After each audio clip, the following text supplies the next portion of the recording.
이 자리에 같이 하신 여러분들은 글자와 뜻을 같이 한 동지입니다. 그리고 같은 길을 가는 동행자들입니다. 그 동지, 동행자들 앞에서 또 여기 또 다 알고 계시는 내용들입니다. 제가 정리해서 말씀드리는 그런 내용입니다.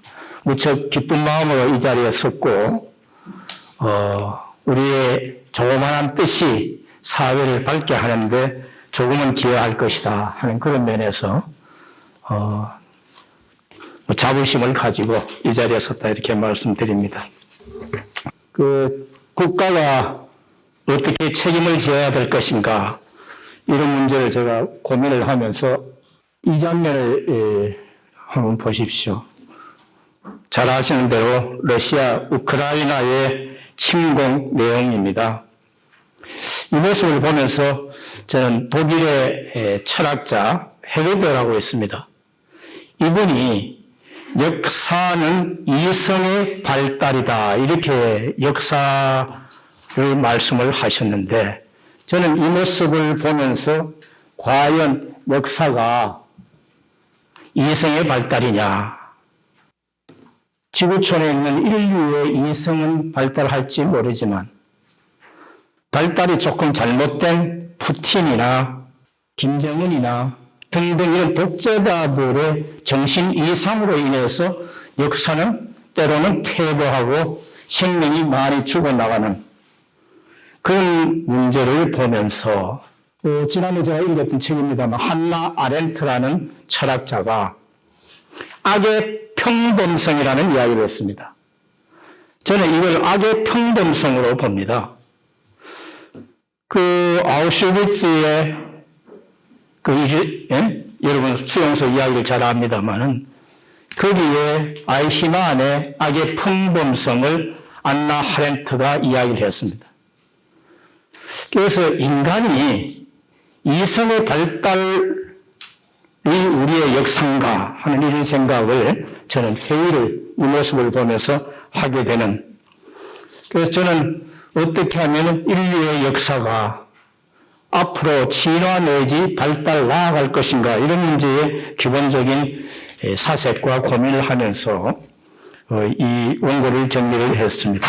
저는 그 자연과 인간은 기본적으로 이론론적 관점에서 봅니다. 자연과 인간은 이원론이 아니고 이론론의 입장에서 자연이 없으면 인간이 없고 그리고 그 자연 속에 또 인간이 없다면 자연은 인류에게 의미가 없다. 이런 관점에서 오늘 이야기를 풀어나가겠습니다.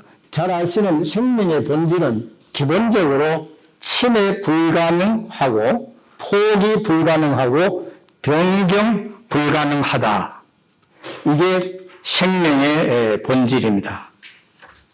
그런데 이 불가능한 생명의 본질을 침해하고 포기하고 변경시키려고 하는 게 결국은 인간들에 의해서 진행되고 있다 하는 면에서 가슴이 아픈 그런 내용입니다.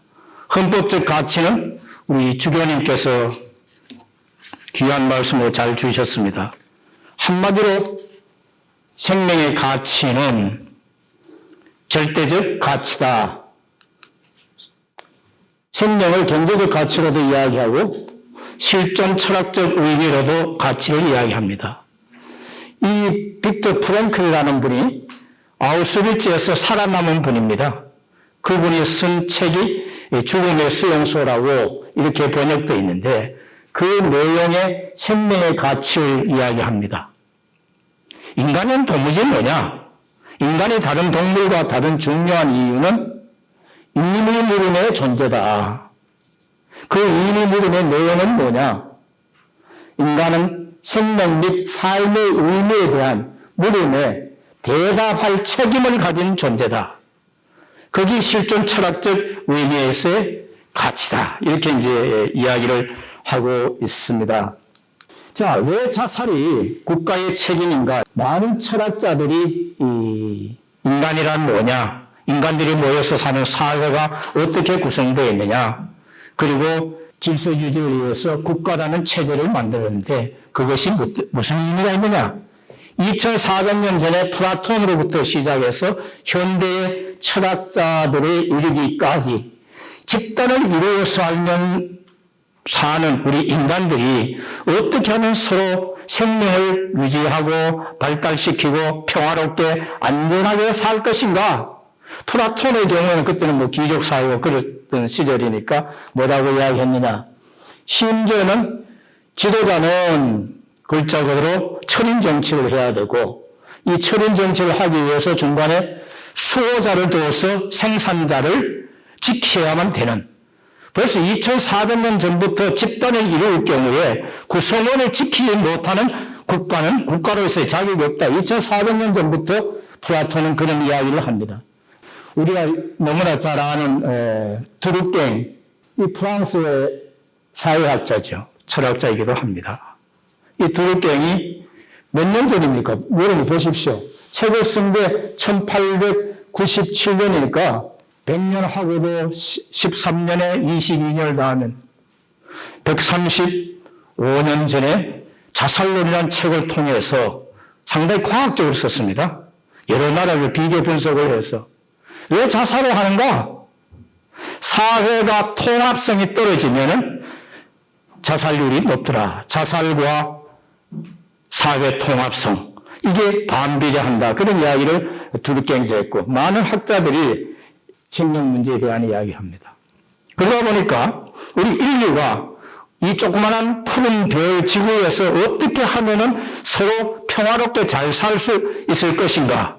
예?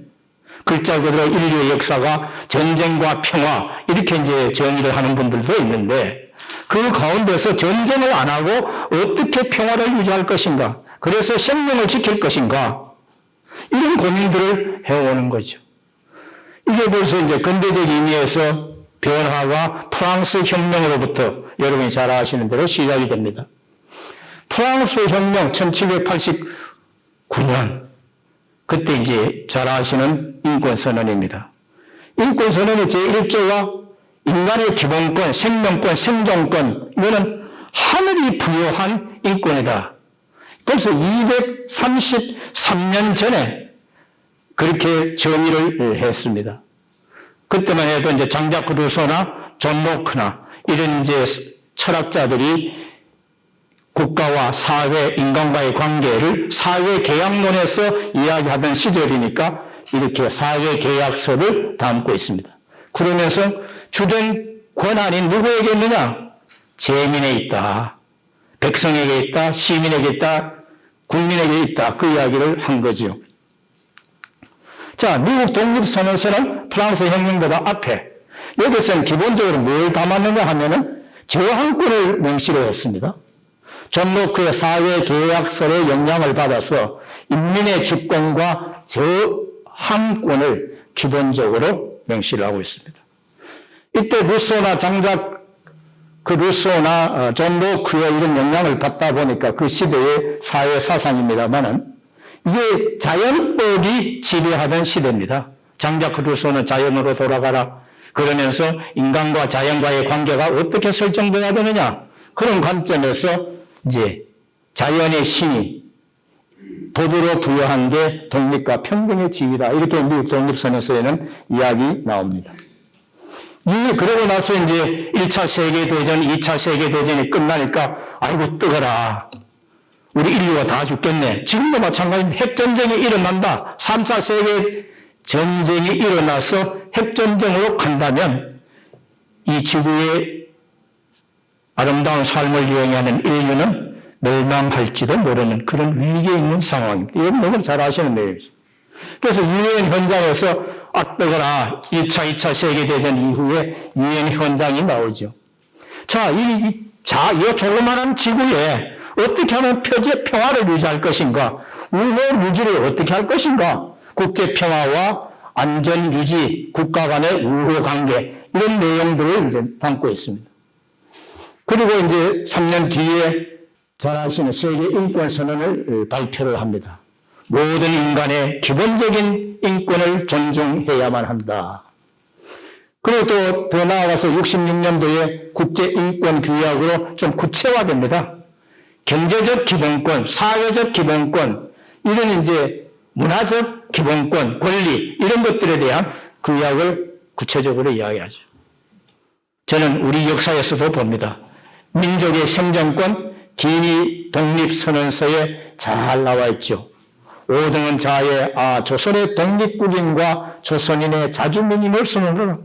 이 지구촌에 살고 있는 우리의 조선이라는 집단이 스스로 독립권이고 우리 스스로에게 생존권이 있음을 선언하노라. 얼마나 멋진 기본권 선언입니까? 자, 좀 더 구체화시켜서 이런 이제 철학자들과 인류의 생존권, 인권을 위한 노력들을 바탕으로 왜 국가가 인간의 권리, 천부적 인권에 대해서 책임을 져야만 되는가 하는 이야기를 이제 하고자 하는 것입니다. 국가일지라도 인간으로서 고유하게 가지고 있는 천부적 권리에 대해서는 불가침이다. 국가도 함부로 개인의 생명을 해치거나 침해하거나 포기하게 하거나 그렇게 해서는 안 된다는 게 기본적 인권이죠. 천부적 인권이기 때문에. 여러분 상식적으로 다 아는 내용입니다. 이 개념과 조금 이제 발달된 것이 사회적 기본권이라는 겁니다. 이게 이제 아까 수업에 제가 인간과 자연을 이론론으로 본다는 말씀을 드렸는데 이론론으로 보다 보면은 찰스 다윈의 사회 진화론으로 논리가 전개될 수 있습니다. 그런데 사회 진화론으로 가다 보면은 어떤 형태의 논리가 전개되냐면 자연 선택이라는 개념이 도입됩니다. 생태학적으로 자연 선택.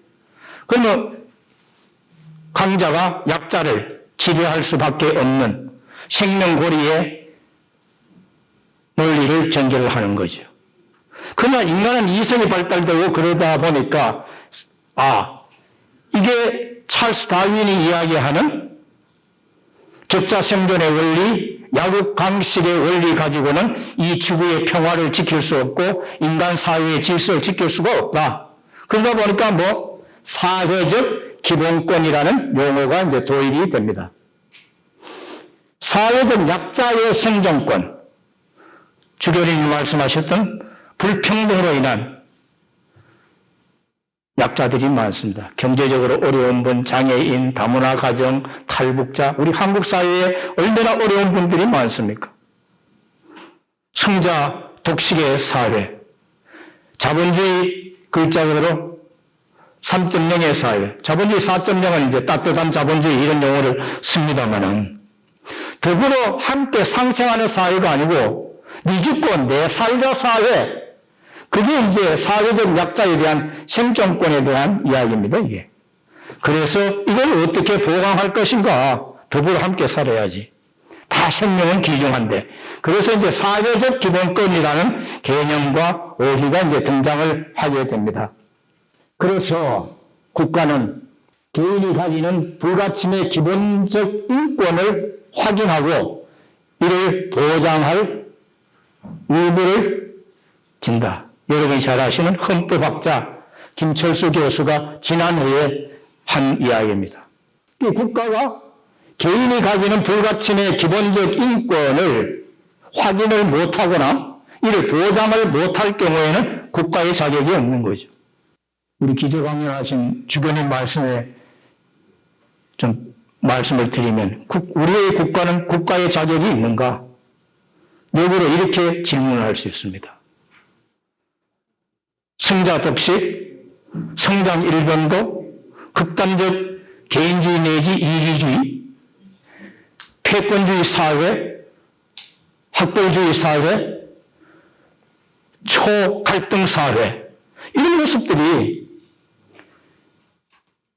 국가는 책임을 지고 있는가? 이런 의문을 던질 수밖에 없는. 그래서 기본적으로는 우리의 이 책임은 자연권 사상에서 이제 유래했다. 여러분들이 아시는 내용입니다. 자, 이걸 기반으로 우리의 자살 예방 정책 한번 훑어보겠습니다. 정부도 노력을 했고 민간단체들이 우리 하상훈 원장이 원래 46년째죠. 생명의 전화. 이렇게 노력했음에도 불구하고 하루에 36명, 13,500명이 자살하는 자살고하고 이거 다 아시는 내용이 아닙니까? 계획 잘 세웁니다. 제가 정부에 있어도 봤고 국가평생교육 원장도 해보고 청와대 수석을 해보면서 계획 잘 세우죠. 계획 세우면 뭐합니까? 실천이 안 되고 실행이 안 되면 글자 그대로 아무 효과가 성과가 없는 거죠. 1차 자살 예방 종합계획도 시작했고 2차도 시작했고 3차 지난해 문재인 정부 들어와서 여러분 보십시오. 지난해에는 생명 존중 희망재단 이렇게까지 만들고 법도 만들고 많은 노력들을 해왔습니다. 그러나 우리 하상훈 원장님이 지적했듯이 보십시오. 왜 그동안 우리는 실패했을까? 하루가 안 줄었다 이거죠. 저희들이 생명문화가 출발한 게 2004년이고 생명운동연대가 만들어진 게 2006년 그러면서 우리가 7, 8년, 9년, 한 10년 가까이 연대 조직도 만들고 이렇게 활동을 함에도 불구하고 또 문재인 정부에 전달해서 보건복지부에 2명, 3명이 하던 자살 문제를 과를 만들고 문재인 정부가 고맙게도 국정의 100대 과제로 채택했음에도 불구하고 그리고 5년 후에 자살률을 36명에서 18명으로 반으로 낮추겠다고 목표를 세웠음에도 불구하고 여러분이 너무나 잘 아시는 대로 하나도 성과를 못 이루었다, 실패했다. 그게 뭐? 하 원장님 말씀에 저는 적극 동의하니까 이 말씀을 드립니다. 자살 문제를 개인 중심의 문제로 봤다. 사회 구조의 문제로 봐야 되는데 그리고 개인의 정신 문제로만 본다. 보건복지와 정신과 의사들이 장악하고 있습니다. 식약처는 약사들이 장악하고 있습니다. 그들의 이익에 의해서 정책이 만들어진다. 이렇게 이야기하면 좀 그분들은 화를 낼 겁니다. 큰 틀에서 좀 더 거시적으로 다른 시각에서 문제를 봐야만 되는 그런 관점이 있다. 민간 거버넌스가 작동이 안 됐다. 정책 집행 및 예산의 미확보다 정부가 공급자 중심이다. 소비자 중심이 아니고 탑다운 방식이다. 관료주의적이다. 등등 우리가 이렇게 열심히 일을 했죠. 그러나 민간 운동단체들의 스스로 반성을 해보면 이슈 파이팅에 혁명하는 자세로 글자로 혁명운동을 해야 되는데 우리가 혁명운동하는 자세로 했느냐. 그리고 우리는 운동가를 얼마만큼 또 양성을 했는가. 적당하게 발가락 하나 걸치고 숟가락 하나 걸치는 그런 수준에서 생명운동을 한 게 아닌가. 우리에게는 얼마만큼 진정성이 있었던가. 온몸과 온마음을 바쳐 생명을 사랑하고 있었던가. 스스로 이제 반성입니다. 왜? 성과가 별로 없으니까 반성 안 해볼 수가 없죠. 그래서 자살 문제를 위한 법, 제도적, 재정적 인프라를 구축을 해야만 한다. 저는 자살을 보는 관점이 도덕주의적 관점입니다. 자살을 잘못된 것으로 저는 인식을 합니다. 생명이 귀중하기 때문에. 자율주의도 있고 상대주의도 있는데 저는 도덕주의적 관점에서 자살 문제를 접근을 해야 된다. 자살 문제 해결 모델은 책임소화라는 관점에서 보면 제가 세 모델로 정리를 했습니다. 국가주의, 민간협력주의, 개인자유주의. 저는 민간협력주의 모형으로 주장을 하는 사람입니다. 국가의 책임은 무한하되 국가는 지원과 시스템을 인프라를 구축하는 게 국가의 책임이지 국가가 생명 문제를 직접 다루겠다? 물론 다룰 수 있죠. 실현하겠다? No, 천만의 말씀. 왜? 지난 10년간 2004년부터 벌써 지금까지 18년 동안 국가가 생명 문제에 대한 자살 예방 문제에 대한 계획을 세우고 수립하고 했는데도 불구하고 자살률은 하락한데 왜? 실패를 했다. 왜 실패했냐? 관주도를 했기 때문에 국가가 무한 책임을 지지 않았기 때문에 실패를 했다. 이렇게 이야기할 수 있는 거죠. 그래서 저는 도덕주의와 민간협력주의적 관점에서 우리 문제를 봐야 된다. 우리나라의 자살 예방 정책에서 점수를 좀 매기고 평가도 해보고 성격 정리를 하면 문재인 정부가 100대 과제로 채택해 준 것은 대단히 감사한 일이고 또 우리의 노력도 있었지만 자발적으로 한 게 아닙니다. 우리의 노력에 의해서 100대 과제로 채택되었습니다. 그래서 보건복지부의 과가 만들어졌습니다. 제가 보기에는 D학점입니다. 왜? 그래도 채택을 해줬으니까. 채택을 안 했으면 F학점인데, 네? F학점을 주고 싶은데 결국 100대 과제로 채택해줘서 점수 좀 주자. 제가 D학점을 준 겁니다. 내가 계속 명식이 교수를 좀 해보니까. 정책 우선순위 전담부서가 지금 말씀드렸던 대로 과에 지나지 않습니다. 적어도 국 정도는 돼야 됩니다. 예. 과 정도 수준 갖고는 안 된다. 그리고 하는 꼬라지가 제가 사투리입니다. 꼬라지라. 모양이 완전 관주도형입니다. 민간 협의회 이름만 있지 법적 근거도 없습니다. 민간 자살 예방 협력 사업 연간 7억인데 그것도 나라 주는 게 누구한테 가는지 아세요? 응급실에 지원하고 있어요. 민간 단체 하나도 오지 않습니다. 표현을 달리하면. 그러니까 민간 운동의 중요성을 전혀 인식하지 못하고 있는 행정당국이나 청와대나 정부나 국가 이렇게 이야기할 수 있는 거예요. 전달 체계가 어때? 완전히 탑다운 방식이고 분절적입니다. 해결 관점이 뭐 정신의학 중심입니다. 예산 많이 늘렸지요.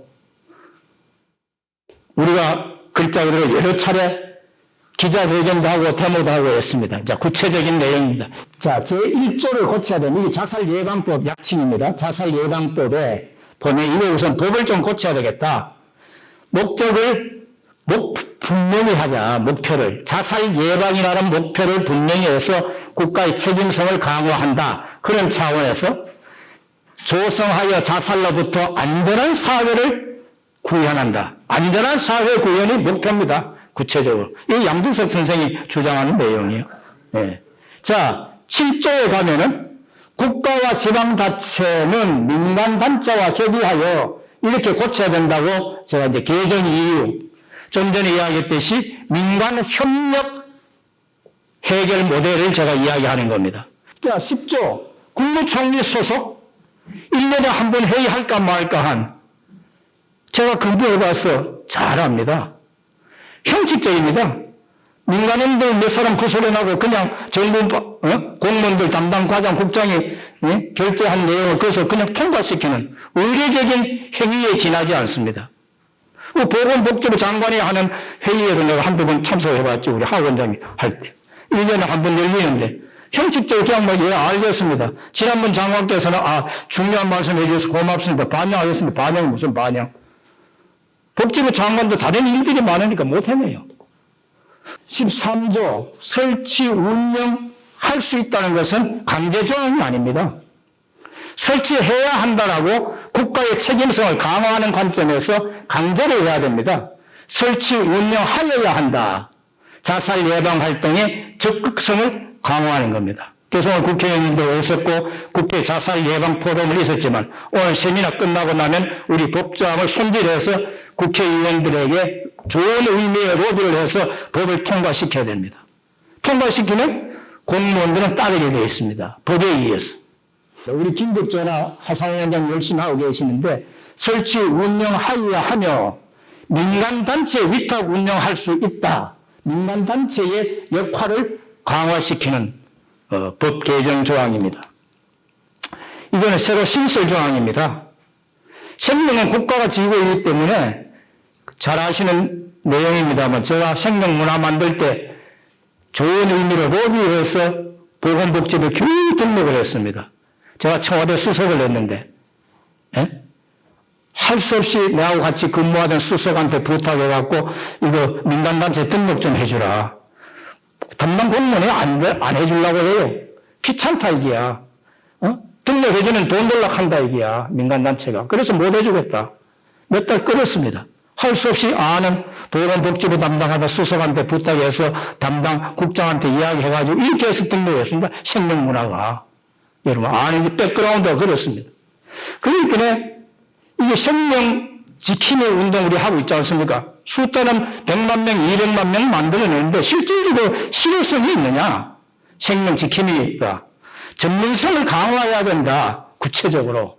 그래서 생명교육사라는 항목을 신설을 해서 전문 인력을 양성하는 자살 운동, 자살 예방의 효율성을 증진시키자. 자, 생명문화 조성을 위해서 추진할 수 있다도 추진하여야 한다. 민간 거버넌스 구축의 민간 협력을 강화하는, 제가 제 관점을 분명히 말씀드려요. 민간 협력 모델에 의해서 저는 도덕주의 관점에서 자살 예방의 날 관주도록 합니다. 이거 안 됩니다. 민간 주도로 해야 됩니다. 민간 주도가 안 되니까 오늘날과 같이 우리가 삶이오라는 생명 존중의 날을 새로 만드는 거고 우리의 목소리를 내고 있는 것입니다. 오늘 이 자리에 모인 이유가 이 조항 때문에 그렇습니다. 공무원들은 이런 일 안 하면 자기 밥그릇들 날아가니까 할 일이 없어지니까 다 자기들이 지고 하려고 그럽니다. 자, 예산 일본과 비교해서 등등 넘어가겠습니다. 많이 늘어났습니다. 전체를 보면은 정신 건강 관련 예산은 4,400억이나 됩니다. 전부 이게 어디로 가는지 여러분들 정확하게 한번 보십시오. 우리 자살 예방 관련은 451억인가 밖에 되지 않습니다. 나머지 전부 정신 건강 이런 쪽으로 하고 있습니다. 자, 일본의 예산을 한번 보십시오. 분야별로 잘 정리가 되어 있습니다. 우리가 일본 예산에서 배울 수 있는 내용들이 자살 대책 예산을 우리는 일본과 인구 비례로 보면은 일본에 한 7천억, 8천억 가까이 되니까 우리는 인구 비례로 최소 3천억은 돼야 된다. 우리 자살 예산이 그 이야기를 하는 거고, 목표 지향적인 예산 편성을 해야 된다.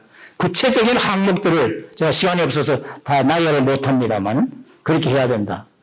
그리고 지역 예산 상담, 민간단체와 협력이 대폭적으로 강화돼야 된다. 편성 방향 여러분들 자료 참고해 주십시오. 시간이 없어서. 저는 그 역사를 공부를 조금 즐겨하고 있습니다. 아놀드 토인비의 이야기입니다. 자살 예방의 역사는 창조적인 소수의 의지와 열정으로 이루어진다. 이 자리에 계신 여러분들의 의지와 열정으로 자살 예방의 역사는 이루어진다. 저는 그렇게 생각합니다. 마치겠습니다. 감사합니다. 네, 감사합니다. 반갑습니다. 오늘 기조강의를 해주신 박경조 주교님과 또 주제강의를 해주신 박인주 박사님께 감사드립니다. 오늘 많은 그런 발표를 통해서 제가 많이 도움을 됐고 또 공부하게 됐습니다. 저희 종교인연대는 2019년부터 저희들이 그동안에도 평화품을 통해서 생명 문제에 대해서 저희들이 스스로 성찰하는 시간을 가졌습니다만은 2019년도에 6월 18일 날 이 종교가 자살 예방에 직접적인 참여를 보였다는 그런 그 대참여를 한 바가 있습니다. 그래서 그 이후부터 저희들이 우리가 한국생명연대와 같이 이렇게 지속적으로 종교가 생명의 문제를 가지고 이렇게 생명이 종교의 본리이기 때문에 이 문제에 대해서 저희들이 직접적으로 이렇게 참여하게 되었습니다. 참여할 수 있도록 이렇게 도움을 주셔서 감사드리고 저희들은 그 성찰을 통해서 종교가 이 참여가 없으면 종교가 아니다 봅니다. 그러니까 저희들은 이 종교인이 늘 참여, 반성, 성찰을 통해서 이 생명 문제에 대해서 더욱더 관심을 가지고 지속적으로 자살, 생명 살리기, 생명문화 학살 운동에 참여하도록 하겠습니다. 조금 전에 우리 박인주 박사님께서 말씀하신 그 제도적인 문제는 저희들이 공부할 수 있는 거 좋은 기회를 줬습니다. 그러니까 제도적인 문제는 저희들이 현원적인 그 독소조항이라든가 사각질이 있던 조항들을 좀 더 첨예해서 저희들이 갔으면 좋겠다는 걸 생각이 되어가지고 특히 예산도 저희들이 굉장히 열악합니다. 그렇기 때문에 저희들 또 작년도에 한 3천만 원도 아닌 그 예산을 가지고 7대 정도 생명문화 단체라든가 환경문화 학회단과 같이 해가지고 저희들이 생명운동을 해봤습니다만은 예산이 받침이 되어야 하기 때문에 그런 예산 증액에도 저희들이 함께 했으면 좋겠다는 그런 바람을 가지고 제가 이 토론을 준비했습니다. 감사합니다. 아주 시적절한 시기에 저희들이 우리나라 자살 대책을 언급했던 것 같아서 두 분의 기조 강연과 주제 강연에 깊은 감명을 받고 정명하는 마음을 전해드립니다. 제가 한 4가지 정도만 간략하게 말씀을 드리겠습니다. 자살 예방은 인권을 지키는 일이다라는 생각을 늘 해봅니다. 천부 인권설에 의하면 우리의 생명은 하늘이 부여해 주신 것이기 때문에 아까도 말씀 주셨듯이 다른 사람의 생명을 함부로 대해서도 안 되지만 자기 자신의 생명에 대해서도 함부로 해서는 안 된다고 생각합니다.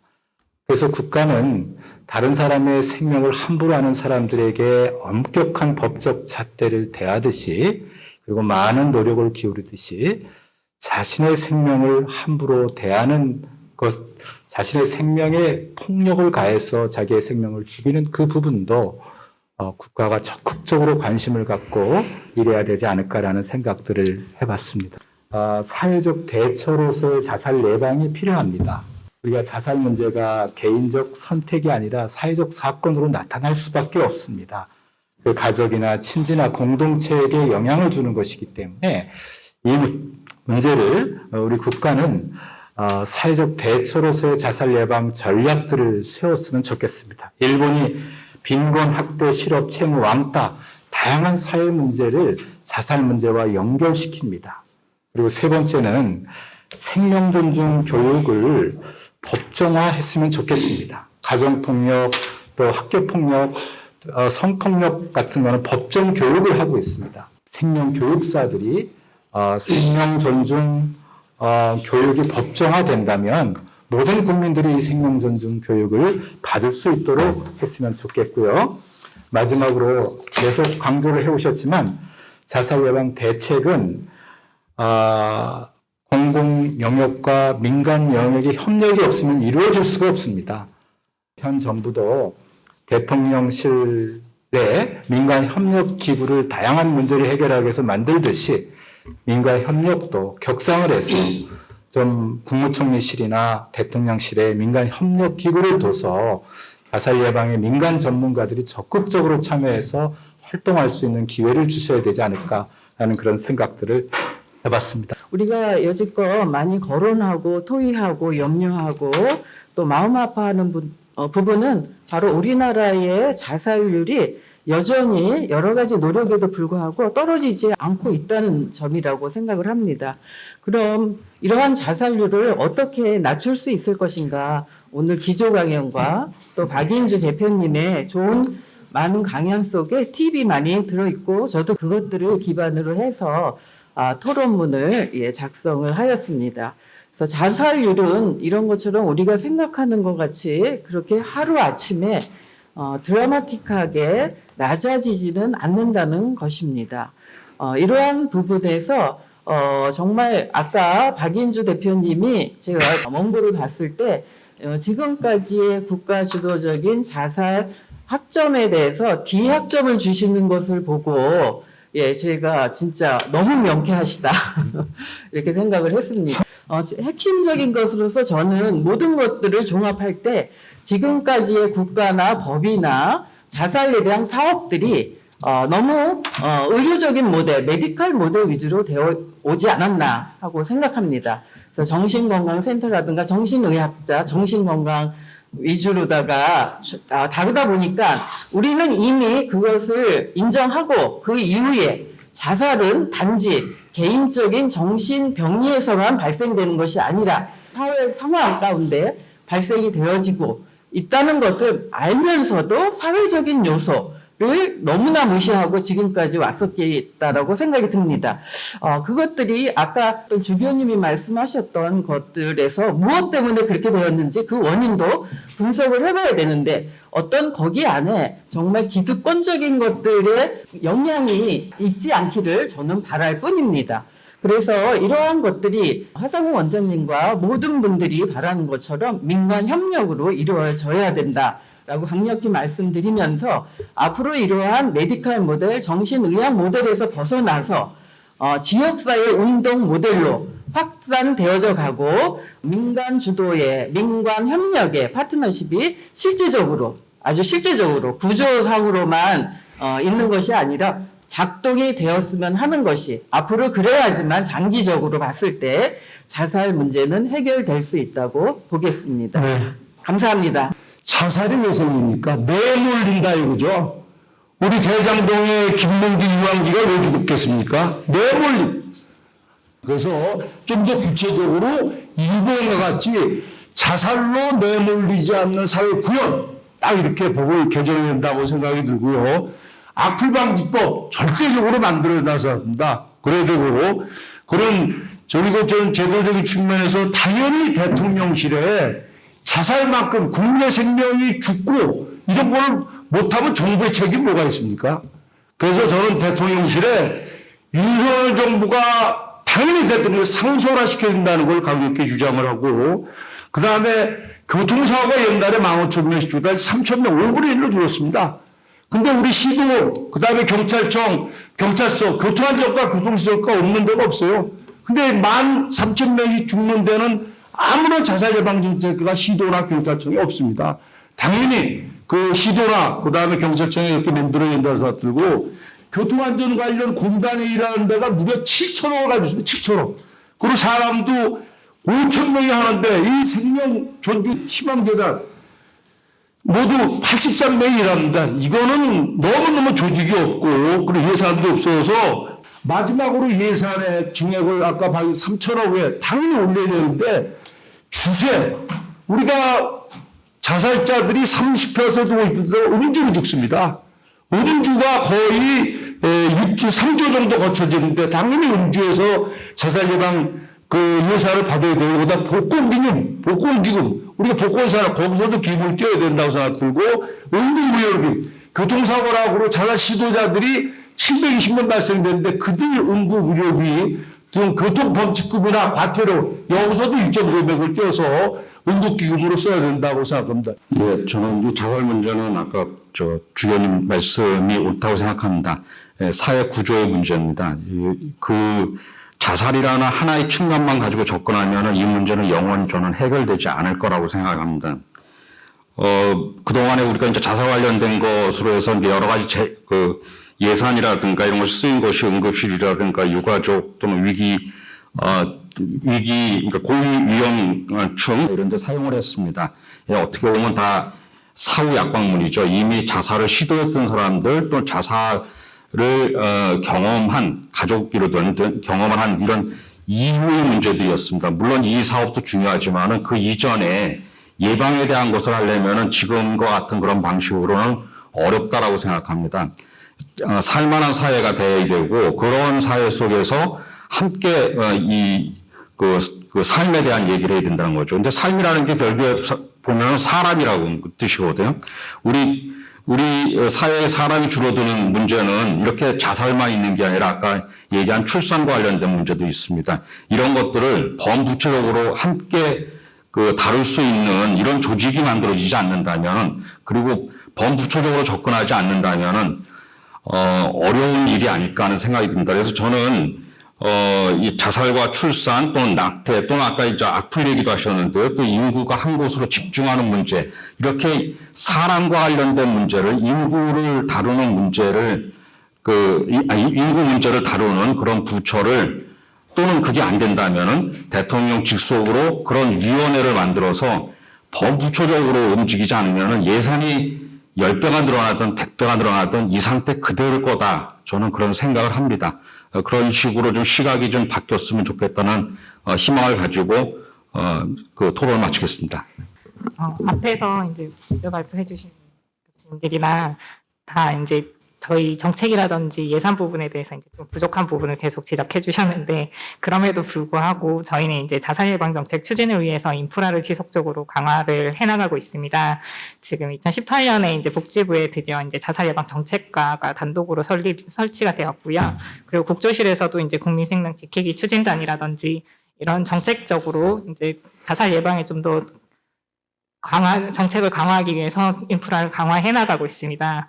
또한 그 예산 규모가 아직 뭐 일본이라든지 이런 곳에 비해서 부족하긴 하지만 18년도 167억에서 22년도에 451억까지 지속적으로 자살 관련 예산을 확대해 나가고 있습니다. 그리고 이제 자살 예방법 관련해서도 저희가 이제 뭐 자살 보도 권고 기준 수립 근거라든지 이런 부분들을 계속해서 이제 법을 개정해 나가고 있고요. 특히 올 1월에 이제 자살 시도자들에 대해서 본인 동의가 없더라도 자살 예방 센터로 이제 정보를 연계해서 사후 관리를 할 수 있도록 자살 예방법이 개정이 되었습니다. 그래서 좀 더 자살 고위험군에 대해서 신속하게 지원을 할 수 있는 그런 기반이 마련되었다고 평가를 하고 있습니다.